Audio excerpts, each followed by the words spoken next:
जमात सुवम का पहला सबक है दुआ। इस सबक को हम तरन्नुम से पढ़ चुके हैं।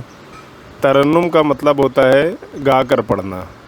हम इस सबक को गाकर पढ़ चुके हैं। मैंने आपको घर काम दिया था कि इस नज़्म को मुँह ज़बानी याद करना है। उम्मीद करता हूँ आप लोगों ने नज़्म को मुँह ज़बानी याद कर लिया होगा। अब इस सबक में जो मुश्किल अल्फाज आए हैं हम उसकी मानी देखेंगे।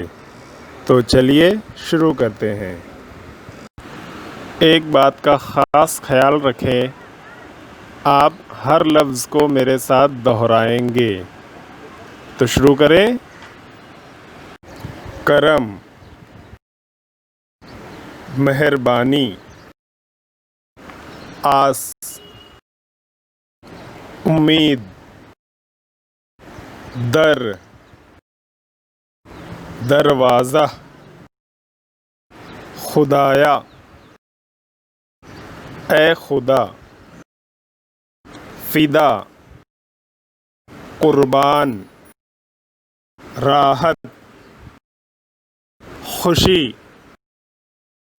ये अल्फाज मानी आपको अपनी बयाज़ में एक मर्तबा खुशखत अंदाज में यानी अच्छी राइटिंग में पढ़ पढ़ कर लिखना है।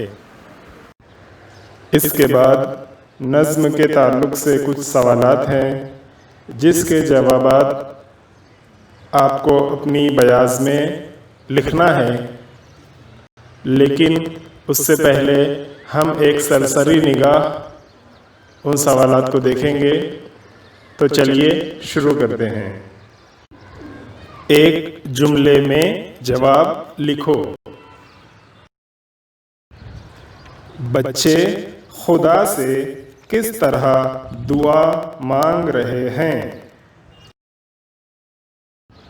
बच्चे अपने हाथों को उठाकर और सर को झुकाकर खुदा से दुआ मांग रहे हैं। हम किसके सहारे जीते हैं? हम अल्लाह के सहारे जीते हैं। बच्चे खुदा के नाम पर क्या फ़िदा करना चाहते हैं?